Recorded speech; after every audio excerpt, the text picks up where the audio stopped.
Hello students. Class 12th में सबसे पहला चैप्टर है रिलेशन एंड फंक्शन।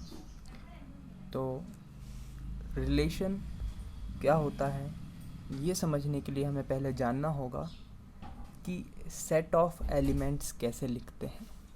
तो सबसे पहले मैं लिखता हूँ एक सेट जिसका नाम P है। इसे मैं इस प्रकार से प्रदर्शित करता हूँ कि इसमें एलिमेंट्स हैं 2, 4। तो P हमारा सेट हो गया और इस सेट के अंदर दो एलिमेंट हैं 2 और 4।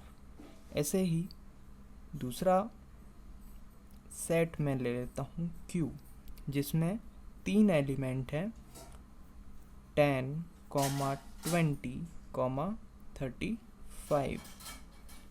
ठीक है। तो किसी सेट में नंबर ऑफ एलिमेंट्स कितने भी हो सकते हैं। ठीक है।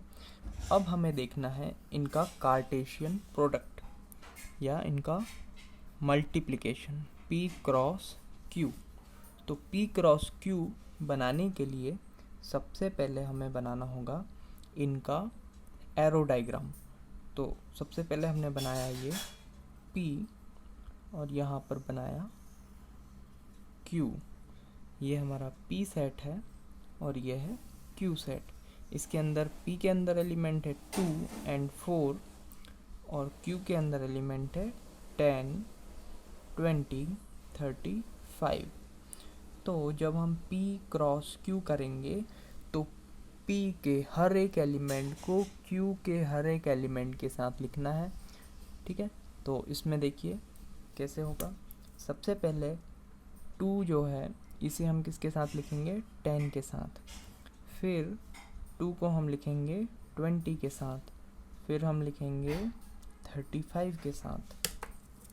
अब है 4, तो 4 को लिखेंगे 10 के साथ, फिर 4 को 20 के साथ, फिर 4 को 35 के साथ।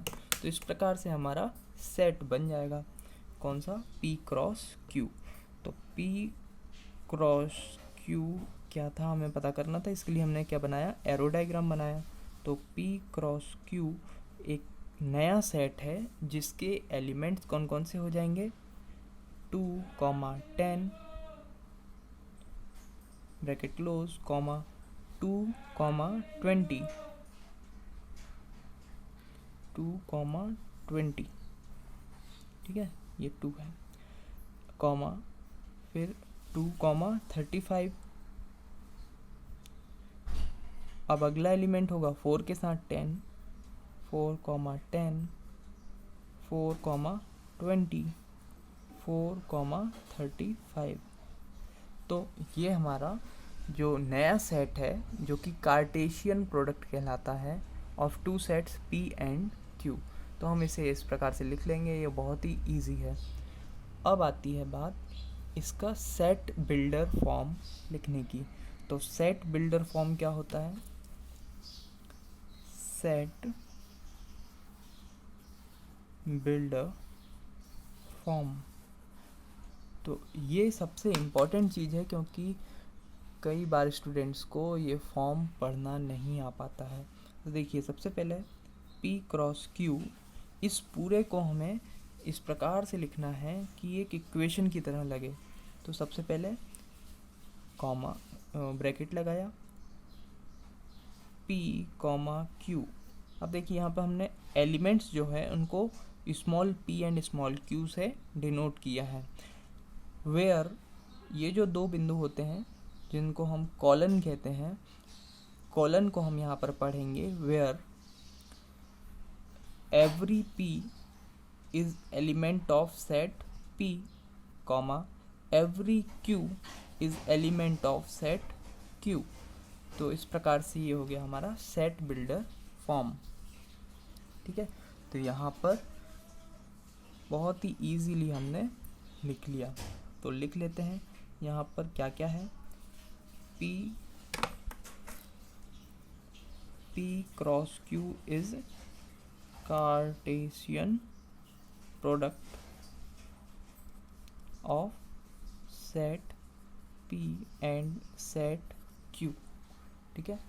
अगला small p all elements in set p, small q all elements in set q। ये जो कोलन वाला साइन है ये क्या डिनोट करता है, वेयर, या जहाँ पर, ठीक है।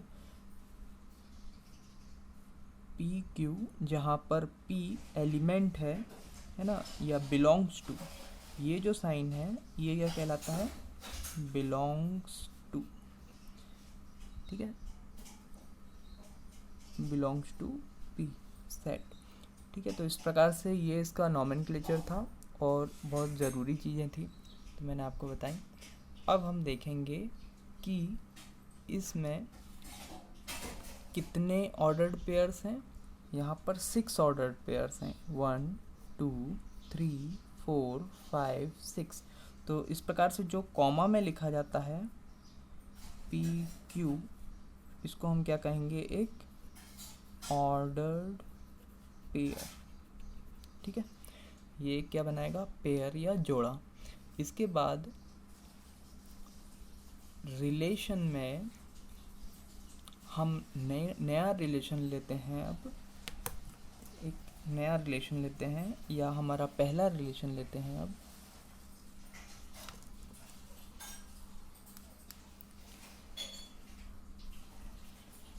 Relation R dash is such that small q is a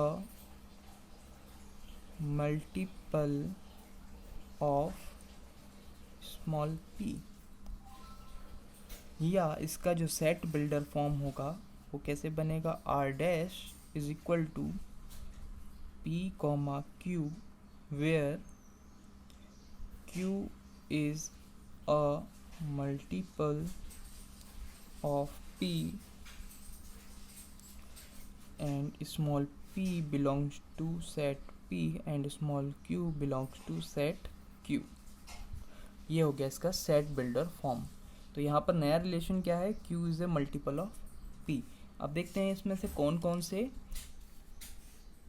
q p के मल्टीपल्स हैं। तो एक बार फिर से हम सेट a और सेट b लिख लेते हैं। सेट P इसमें क्या है 2 and 4 एंड सेट Q इसमें है 10 20 and 35। तो देखिए 2 यहाँ पर आएगा 2 into 5, यहाँ आएगा 2 into 10, तो ये इन दोनों के साथ आएगा। तो 2 comma R dash will be equal to 2 comma 10 comma 2 comma 20, but 2 is not a multiple of 35। now 4 with 10, 4 is not a multiple of 10, तो 4 10 के साथ नहीं आएगा। 4 is a multiple of 20, 4 comma 20। तो we have got 3 elements of new set R dash, ठीक है। तो यहाँ पर देखिए 4 के साथ 35 नहीं आएगा, तो कितने हुए, केवल 210 220 and 420। There is only 3 relations in this, 2 to 10 2 to 20 and 4 to 20, ठीक है। तो इस प्रकार से हमने ये बनाया नया रिलेशन और इसको हम कहते हैं रोस्टर मेथड।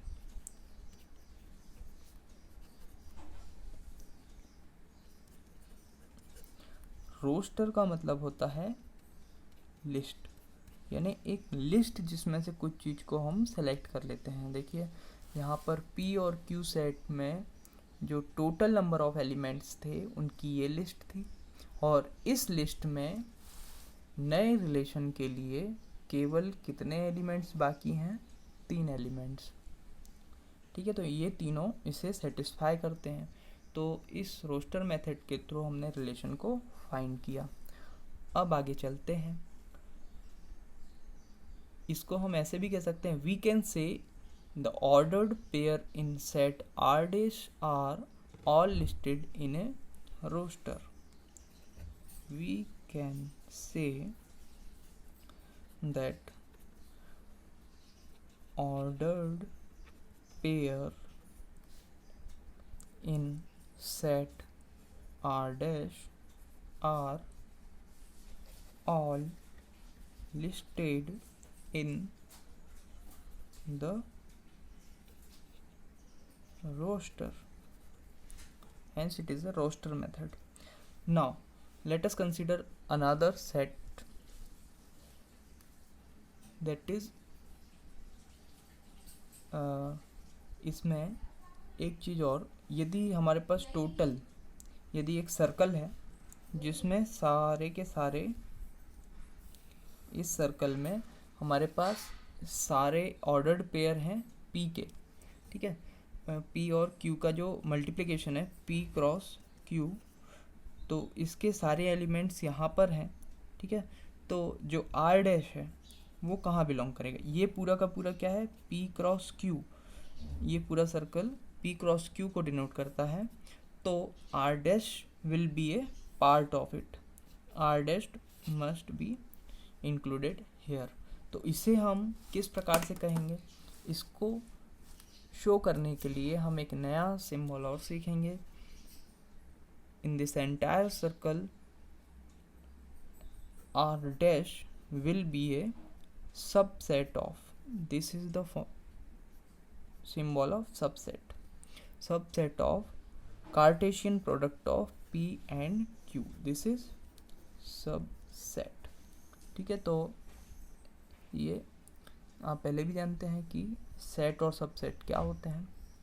फॉर एग्जांपल यदि यहाँ पर हमारे पास 1 2 3 4 ये p में इतने एलिमेंट्स हैं, तो q में यदि 3 and 4 हैं तो q is a subset of p, क्योंकि q के सारे एलिमेंट्स p में मिल रहे हैं। तो इस प्रकार से हमने कुछ बेसिक जानकारी इसकी देख ली। इसके बाद हमें देखना है व्हाट इज़ फंक्शन। तो रिलेशन के लिए जितनी बेसिक डिटेल्स थी हम सभी देख चुके हैं। अब बात आएगी फंक्शन क्या होता है। क्या सारे रिलेशन फंक्शन होते हैं, क्या सारे फंक्शन रिलेशन होते हैं, तो ये किस प्रकार से होगा अब हम देखेंगे कि कितने प्रकार के रिलेशन होते हैं और उनमें से कौन कौन से फंक्शन कहलाते हैं। तो इसके लिए हम देखेंगे कि फंक्शन करता क्या है।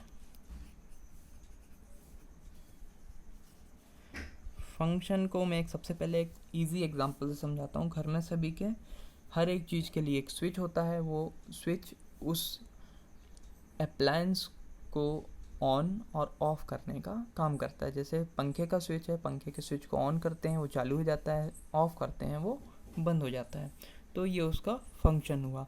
तो मैथमेटिक्स में भी कुछ इसी प्रकार से फंक्शन होता है कि उसे कुछ इनपुट दिया जाता है और वो कुछ आउटपुट को जनरेट करता है, ठीक है। तो ये उसका फंक्शन होता है।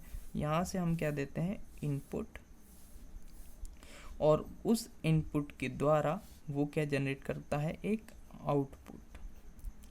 तो हर एक इनपुट के लिए एक आउटपुट होगा। अब यहाँ पर फंक्शन क्या हो गया, अपना एक स्पेशल रिलेशनशिप।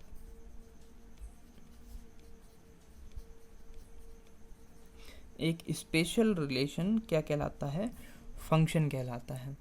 अब इसके लिए कौन कौन सी कंडीशंस होंगी वो हम देखेंगे। इसे हम समझते हैं सेट से। फंक्शन बिटवीन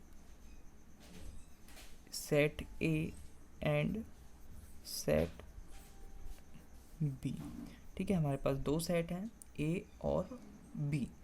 तो सेट ए और सेट बी में जो एलिमेंट्स हैं वो ले लेते हैं 2 4, और सेट बी में एलिमेंट्स है 10 और 20। तो यहाँ पर जो हम रिलेशन की बात कर रहे हैं, तो ये रिलेशन है b is equal to 5a।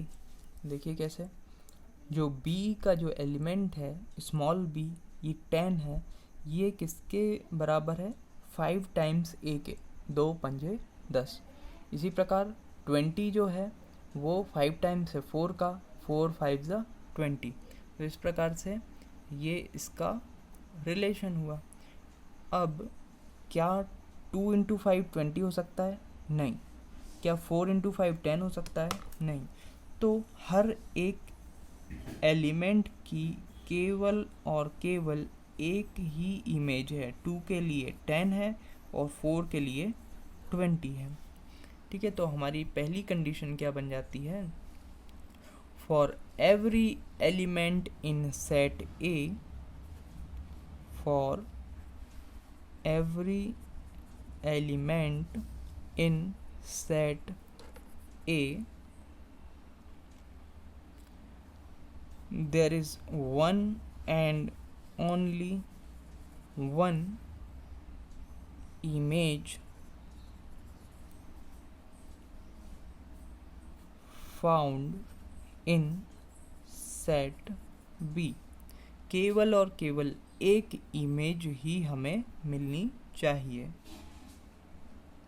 तो इस प्रकार से ये this special relation is a function. ठीक है, तो ये वाला जो स्पेशल रिलेशन है ये किसकी तरह है? ये एक फंक्शन है। लेकिन अब हम आगे देखेंगे कि और कौन कौन सी कंडीशन होंगी। तो पहला रिलेशन हमने क्या लिया था? b is equal to 5a। अब हम अगेन नया रिलेशन लेते हैं,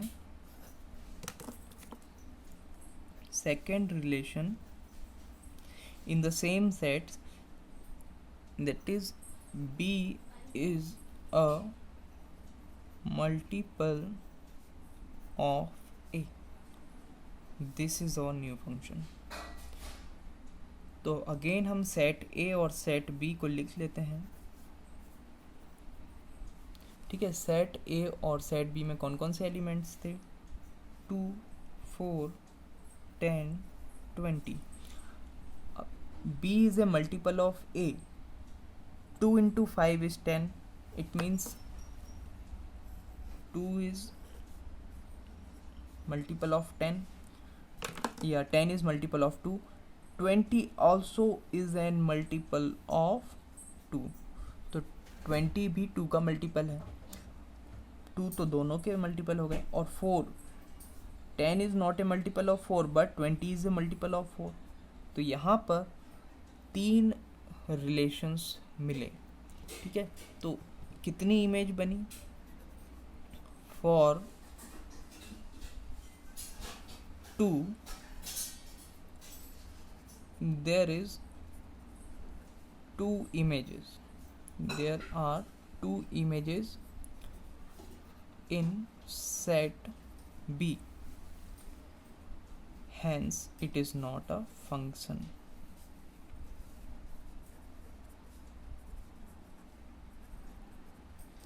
so this relation is not a function। क्यों? क्योंकि पहली कंडीशन थी for every element in set a there is only one and only one image found in set b, यानी केवल एक ही इमेज होनी चाहिए। देखिए यहाँ पर 2 की 2 इमेज हो गई, 10 भी हो गई 20 भी हो गई। तो ये वाला जो रिलेशन है b is a multiple of A, in sets के लिए एक फंक्शन की तरह काम नहीं करेगा। अब हम फिर से नई चीज़ लेते हैं। इस बार हम एक एलिमेंट बढ़ा देते हैं सेट ए में। ठीक है, ये थर्ड रिलेशन हम ले रहे हैं। इसमें सेम कंडीशन है b is equal to 5a, but set a में एलिमेंट्स कौन कौन से हैं? 2 4 एंड 9। सेट b में पुराने एलिमेंट्स हैं 10 एंड 20। तो अब हम देखेंगे क्या 2 5 ज़ा 10 है। हाँ, पहली इमेज 2 की ये हो गई। क्या 20 2 का मल्टीपल है? हाँ। इसके बाद 4 के लिए देखिए, 4 के लिए 10 का मल्टीपल नहीं है, 20 का मल्टीपल है। क्या 9 इनमें से किसी का मल्टीपल है? नहीं। तो इस रिलेशनशिप में देखिए, शुरू से एक नया रिलेशन है, b = 5a, सेट a में एलिमेंट्स 2 4 एंड 9। तो 2 4 और 9 और सेट b में कौन कौन से एलिमेंट है? 10 एंड 20। तो हमने देखा कि सेट a का जो एलिमेंट है 9, वो किसी के साथ भी पेयर नहीं हुआ है या मैप्ड नहीं हुआ है। In this example, element 9 of set A is not mapped with any element in set B, hence it is not a function. This relation is not a function, क्योंकि ये ज़रूरी है कि सेट A के सारे एलिमेंट मैप्ड हों या इनके पेयर हों, इनकी इमेजेस हों। यदि एक भी एलिमेंट रह जाता है जिसकी इमेज नहीं है, तो ये रिलेशन फंक्शन नहीं होगा। अब लास्ट हम एक पेयर और ले लेते हैं, एक रिलेशन और। ये सेम रिलेशन है, बट सेम रिलेशन के लिए सेट ए और सेट बी में हमने बदलाव किया है। सेट ए के जो एलिमेंट्स हैं वो हैं 2 एंड 4, बट सेट बी के जो एलिमेंट्स हैं वो हैं 10 20 एंड 35। तो 10 20 35। तो अब हम देखते हैं 2 के लिए इमेज, यस 10 में है, 20 में भी है। क्या 35 में है? नहीं। 4 के लिए इमेज 20 में है। ठीक है, तो यहाँ पर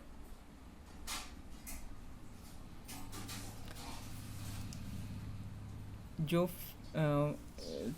2 जो है यहाँ पर भी 20 के साथ नहीं जाएगा, क्योंकि 5 का मल्टीपल नहीं है, यहाँ पर भी नहीं जाएगा। तो ये वाला रिलेशन फंक्शन क्यों नहीं था? क्योंकि इसमें एक एक्स्ट्रा एलिमेंट था जो कि मैप्ड नहीं हुआ था। इस लास्ट एग्जांपल में हमारे पास सेट बी में एक एलिमेंट है जो कि मैप्ड नहीं हुआ है। Then if there is a element in set b which is not mapped, then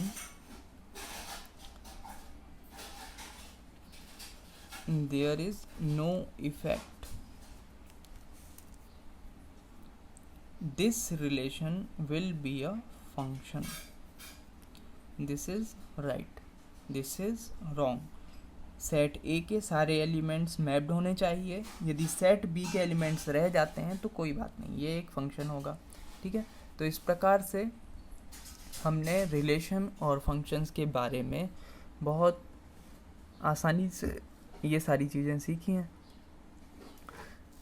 धीरे धीरे हम इसी प्रकार से आगे बढ़ते जाएंगे। ये जो मैंने लेक्चर तैयार किया है ये रेफरेंस लेक्चर है, और इसकी टोटल इंग्लिश में यदि आप देखना चाहें तो मैं लिंक आपको वीडियो के डिस्क्रिप्शन में भेज दूंगा। तो यदि ये वीडियो आपको अच्छा लगे तो इसे लाइक कीजिए और मेरे चैनल को सब्सक्राइब कीजिए। हम धीरे धीरे 12th के लगभग सभी टॉपिक मैथमेटिक्स के कवर करेंगे। ठीक है, तो थैंक यू वेरी मच।